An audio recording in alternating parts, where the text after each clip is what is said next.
Welcome to Sputnik, orbiting the world with me, George Galloway. And me, Gayatri. For decades, the Nehru family bestrode India like a colossus. The founder of the dynasty led the independence struggle, and then his daughter, Mrs. Gandhi, piloted the country through many troubled waters, mainly clinging to Nehru's policy of non-alignment, suspicion of US hegemony, and an aversion to neoliberalism. She succumbed to an assassin, as in turn did her successor and son, Rajiv Gandhi. Over the last few years, Rajiv's widow, Italian-born Sonia, has been the power behind the throne as their party, Congress, has done more U-turns than their sister party, New Labour, here in Britain. Out went the old, and in came the new Congress, embracing new liberal economics and aligning mainly with the US. In the process, they appear to have burned large parts of their once vast and poor electoral base. Just about all they have left is that they are a secular option, standing weakly against the tide of Hindu nationalism. And just like New Labour paved the way for the return of the Conservatives, so it seems New Congress has paved the way to the possible re-emergence of a very powerful adversary, Narendra Modi, with real dangers to the very unity of the country. To help us understand the alphabet soup, which is the Indian election, we've invited prominent British political activist and civil rights campaigner, himself of Indian background, Suresh Grover. And I'm glad to say he joins us now on the Sputnik. Suresh, welcome. For the uninitiated, which I'm afraid partly includes me, paint a picture, would you, of the main runners and riders in this Indian election? Well, the main runners would be obviously the Indian National Congress, which is led by Sonia Gandhi and her son Rahul Gandhi. Then you have the BJP, the Bharatiya Janata Party, which is a Hindu nationalist party, and its prime ministerial candidate is Narendra Modi. And then you have Arvind Kejriwal, who is the latest addition to a very powerful force in India against corruption, against communal disharmony, and against crony capitalism, which is what the manifesto says, who's part of the Aam Aadmi Party known as AAP. And then you have regional figures who've been stalwarts for a long time. For example, Mamata Banerjee from West Bengal, who broke away from Congress some time ago. Then you have people like Nitish Kumar from Bihar. You have Jayalalitha, who was an actress before in Tamil Nadu, who actually, in terms of power blocks, in terms of building alliances with these two parties, are very, very forceful. Indian elections for some time haven't had a majority of either the two main political parties, BJP or the Indian National Congress. So the magical figure for them is 272 seats out of 543. The last election saw Indian National Congress get 206 seats and the BJP around 118. So they have to build a national alliance or different forms of alliances.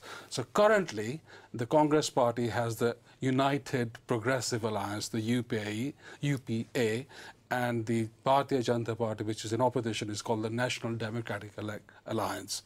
So it is a political framework which has to link up with other political parties. And in that are political parties who will never join with the BJP, like the Communist Party, the United Left Blocs, either the Communist Party of India, the Communist Party Marxist. I was going to ask you about them, because the Communist Party of Marxist were once a powerful force. I mean, they ran West Bengal, didn't they? For 36 years, and Mamata Banerjee broke that in the last election. Now, the bloc of which Congress is the principal bloc, building bloc, as the name suggests, used to be the progressive or centre-left part of politics. But in my introduction, you'll have heard my thesis that actually Congress has lost its way, is no longer really deserving of the title left. Am I right in that? Absolutely, it's followed neoliberal policies. It created an industrial bastion which favored industrialists over poor people and cut wages. It increased gas prices. It increased prices of raw materials and foods like onions, which has shifted political parties away from Congress Party because of the dissent of ordinary people. And it's also extremely corrupt. There are three difficulties at the moment in India. The first is the issue of corruption. Who really will tackle it seriously? The second is who will tackle crony capitalism, as it's known in India? Who will actually stand against the big power blocks, the Tatas, the Birlas, the financial power blocks, the Tatas, the Birlas, the Ambanis, the Mithals. And what's happened in Gujarat, this is where Modi comes in. Yeah. He's given free access to these big industrialists to situate their houses in Gujarat. He's made it a free market paradise, hasn't he? It's like a new free trade zones, as we used to know them. Yeah. And that's had an adverse effect on both environmental law and labor laws. And the gap between the rich and the poor has increased, not just in Gujarat, but actually over the last, despite the economic growth of 8%, massively in India over the last year. So the economic framework and how you tackle that and how you go into the rural areas is going to be very, very crucial. The third factor, which I think nobody's talking about, but I believe it to be a very serious factor, is that out of the 810 million people who are eligible to vote, we're talking about a massive number of people. Out of 1.2 billion, there's 810 million who will vote. 100 million are new voters. Now, the Indian population, about 65% of them are below 35 years of age. 50% of them are between 18 and 23. Now, they started mobilizing on the streets against rapes, for example, and violence against women, against corruption. Now, where will they go? Who's going to take their votes? Well, on that kind of subject, when I mentioned the word Gujarat here in this country, in my own area in Bradford, for example, it means only one thing. It means intercommunal violence and slaughter. Now, Modi was the chief minister who was in power when a massacre of Muslims in Gujarat took place. Does that suggest that the Muslims will be throwing their weight almost universally behind Mr. Gandhi and Congress? Not necessarily with Congress, but with other political parties. They have their own Samaj party in Gujarat. But what Modi is trying to say is that he can win over Muslim votes. Now, I represent the Daud family who live in Batley, very near to Bradford, and they were the British tourists who were killed during the genocide in 2002. And we've taken action against Modi on crimes against humanity, and I served a writ on him in Gujarat in 2004. Now, that genocide is one of the most polarizing, brutal acts of violence that has ever taken place in that subcontinent, which has experienced fasticide, not even genocide. I mean, the partition, which I'm a product of, saw 3 million people die in a period of three months or so. So in Gujarat, Modi being the chief minister, as you know, it developed as a result of a burning of the Hindu Seva Saks in Godhra. 57 people died.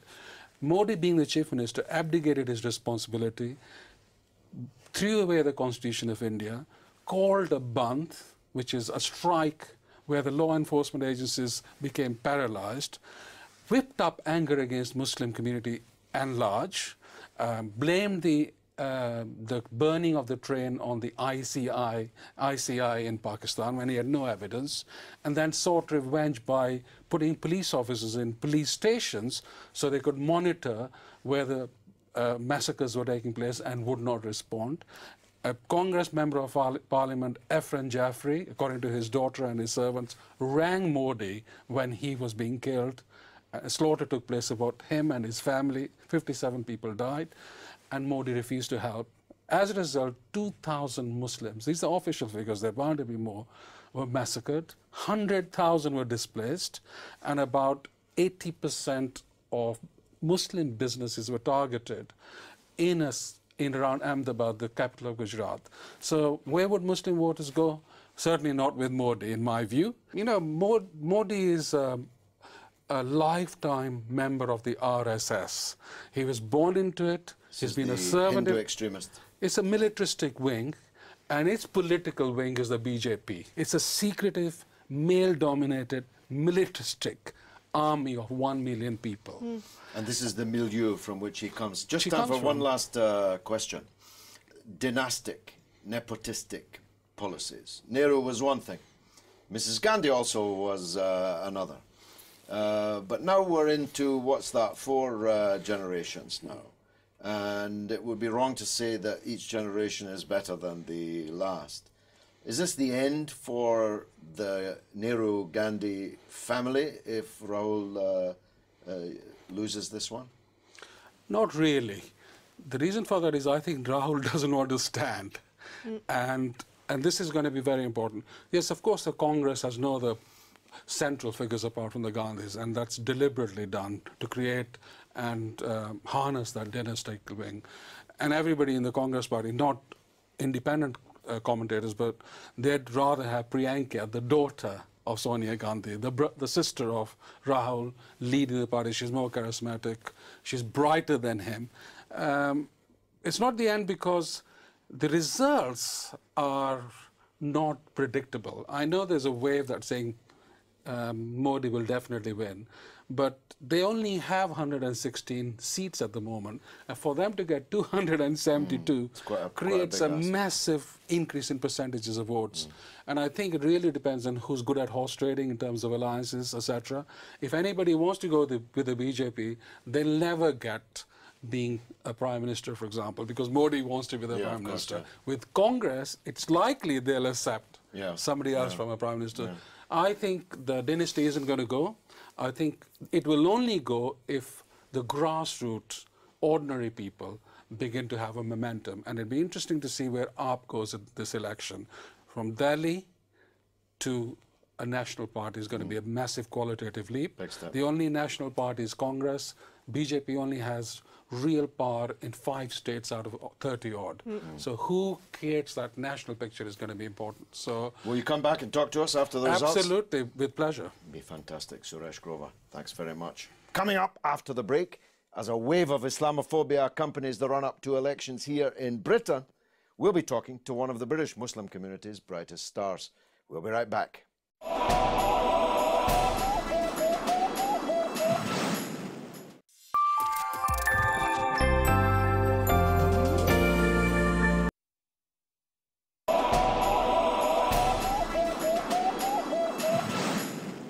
Welcome back to the Sputnik. In the nearby London borough of Tower Hamlets, the independent mayor, Lutfur Rahman, is embroiled in a bitter re-election campaign under state-sponsored fire from the BBC to the communities and local government minister. The former commander of the anti-terrorism police has been sent in by the British Prime Minister to investigate the election of school governors in the Midlands, in which Muslims are alleged to be organising to get Muslim parents involved in running their children's schools. Wow. And then, just across the river from us, now from the pulpit of Bloomberg's, last week Tony Blair finally went absolutely berserk, declaring war, permanent war that is, of the Orwellian 1984 variety on Muslims worldwide. Anyone would think there was an election coming up. Indeed. Joining us now to take the temperature in the British culture wars is Inayat Bungawala, always my first port of call on matters pertaining to the British Muslim community. Inayat, welcome. Let's start with the most serious of these 3 examples we gave of this new wave that we seem to be in the middle of. The speech at Bloomberg's by Tony Blair even startled most mainstream commentators. Such was its Manichaean, apocalyptic vision. How did it play to you? Well, let's take some context to this speech. I mean, Tony Blair, our former Prime Minister, is a man whose reputation worldwide is now in shreds following the Iraq War. He's widely believed to have misled the British public and Parliament over the reasons for war. He led us to war on a false prospectus. This is now established opinion in Britain. And he's expected to come under very heavy criticism in the forthcoming Chilcot report. So he's a man whose reputation is already in tatters. And this is now him trying to regain some credence amongst the public by engaging in what is always a hobby which will get you some votes in Britain, which is bashing Islam and bashing Muslims, by scaremongering about the faith of Islam and the faith of millions of believers worldwide. It's interesting to point out that just a decade ago, 11, 12 years ago, during the run-up to war in Iraq, Tony Blair and other neocon commentators were making the argument that they had to intervene in Iraq to establish democracy, to promote freedoms. And now, just last week, Tony Blair very openly, very unashamedly, was arguing in favour of the overthrow of the Egyptian government, which was democratically elected, whose President Morsi was democratically brought to power. So he's now totally overturned his arguments from 11 years ago, and now unashamedly supporting autocrats in the region. And he's also doing this currently as a peace envoy of the Middle East. If you made up the story, you couldn't make that up, could you? He's the permanent peace envoy to the Middle East. It's actually quite frightening. Yeah. Well, look, if his concept of democracy turns out to be elastic, so does his definition of extremist, because he argued that we ought to be more deeply involved in the civil war and foreign intervention in Syria, which could only bring, by any standards, extremists into power in Damascus. And of course, the one country he didn't mention at all was Saudi Arabia, which is the font of almost all extremism. It's astonishing because, I mean, any analysis of the rise of extremism over the last 20 years will always focus, the locus will always be Saudi Arabia, where a very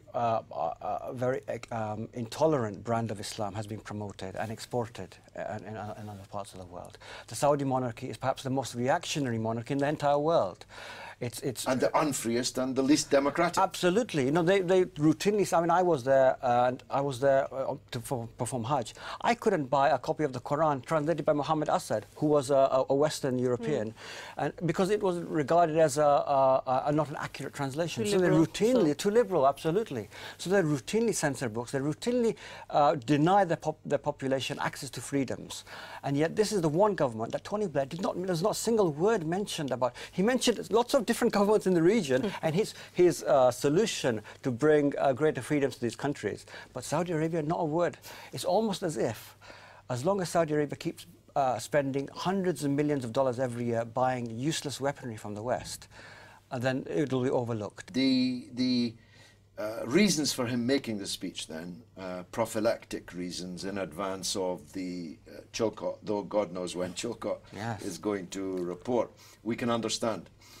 Why did the British media give it such extraordinary prominence? It dominated the news agenda for fully 24, almost 48 hours. Yes, it's true. I mean, it's regrettable that a speech from a man who's been so discredited can get that kind of publicity.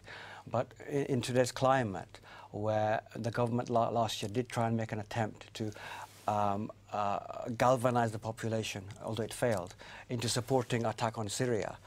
This is another attempt by Tony Blair down the same line to try and galvanize public opinion into rallying it behind great aggression in the Muslim world. And so the establishment must kind of favour that view, or they wouldn't have given him the prominence. Well, it's worth reflecting that at the time of the Iraq War, the British public was very heavily divided, you know, maybe 50-50 or 60-40, but the vast majority of the press did support Tony Blair's invasion of Iraq, and all the Murdoch press was almost unanimous in its support for Iraq. So the establishment was very much behind this intervention in Muslim countries. You mentioned the climate, so let's dig deeper into the climate.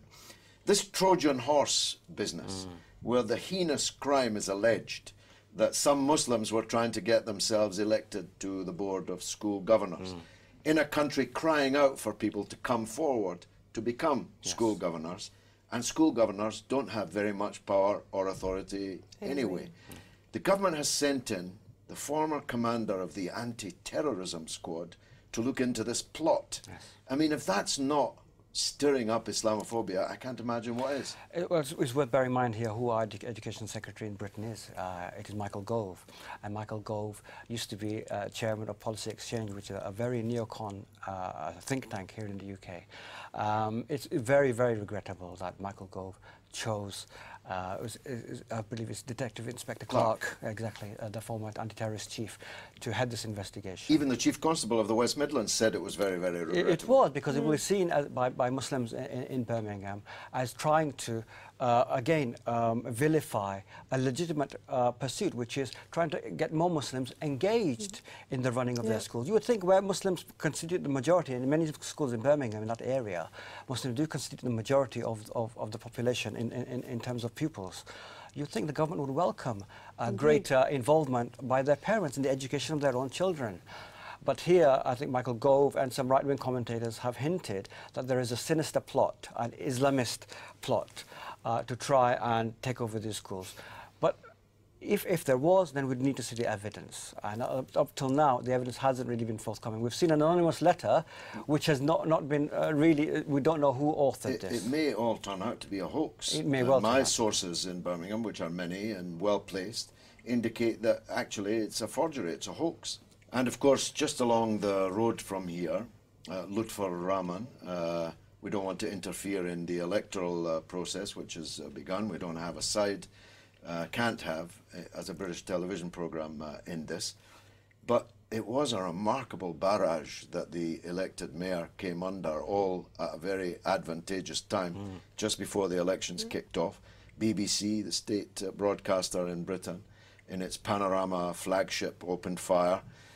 No sooner had the closing credits disappeared off the screen, the communities minister had sent in the police, who a couple of days later said there was no case to answer. But nonetheless, the inspectors are still in and so on. This surely belongs as part of this picture that I'm trying to describe of Britain in the grip of an Islamophobic wave. It is. It was, again, it was astonishing that Eric Pickles responded to what was a very inflammatory BBC documentary on Panorama by sending in the inspector so quickly. We know there's been bad blood between Lutfur Rahman and the Conservative Party. Lutfur Rahman used to be a member of the Labour Party, had to stand as an independent. And, you know, it has to be said, he was elected by a lot of substantial support. You don't just get elected as an independent MP just like that. You have to have some grassroots standing there. So it was an incredible campaign he ran several years ago. And to see the BBC intervening in what seemed to my eyes, a very, very party political way, was regrettable. But it was, remember, we have to bear in mind the reporter behind it, John Ware, is no stranger to controversial reporting on the BBC. He is not. In fact, I made a complaint about him many years ago in a Saudi-related story, which was upheld, which was a rare experience for me. So, summing up, what's life like for the 2 million Muslims in Britain today in this atmosphere? British Muslims have been on the spotlight now for a number of years, and the events of 9/11 only exacerbated that spotlight. We've seen many right-wing commentators in the UK who are very extensively placed in our media, continually vilifying this community. We've seen the rise of an explicitly anti-Muslim movement in the shape of the English Defence League, targeting British Muslims. Our established far-right parties like the British National Party, make no bones, every time there's an election, their campaign is explicitly anti-Muslim. They see it as a way of winning votes. What's most depressing is that some of our mainstream parties, like the Conservative Party in Britain, have seen this as a vote winner as well. And rather than pushing back against this extremism, pushing back against this racism, they appear all too eager to jump on board the bashing Muslims bandwagon. That is really, really regrettable. And it's not just we in the UK who are seeing this. It's an established trend in Europe now as well, where we're seeing European parties, far-right parties and mainstream right-wing parties are seeking to rally votes on the back of anti-Muslim hysteria. Inayat Bongawala, as always, I'm deeply grateful. Thanks for that. And now it's your turn to tell us what you think through the portals of social media. What's rattling, Gayatri? Well, I asked the people whether Britain is in the grip of Islamophobia, to which Jack Tipple replies, it's been in the grip of Islamophobia since the West needed a new boogeyman at the fall of the Iron Curtain. Well, that's true, but periodically it waxes and wanes, and it's definitely waxing right now, and that has to be connected to the European Parliament elections, the local elections, the xenophobia of UKIP and so on, and of course the general election just next year. Chris Allen says that the government would like that to be the case, but most people I know have their own minds. About the speech that Blair made last week, RM makes the point that the one country Blair did not mention in his radical speech was Saudi Arabia. Wonder why? Well, he didn't mention it, but he implicitly said that we should back it, which is a measure of just how perverse this speech was. Yeah, you couldn't make it up. About India, Moss says that the election will be between the nepotistic Congress and the anti-non-Hindu BJP. AAP don't have hope in hell. And Tausif Khan says that both Congress and BJP serve the corporate interests and that we just have to choose between the lesser devil. That's all for this week. Which unfortunately means that's the end of the show. You can keep in touch with us on Twitter at RT_Sputnik, and on Facebook you can like us on Sputnik on Russia Today. It's goodbye from me, Gayatri. And from me, George Galloway. It's been marvellous.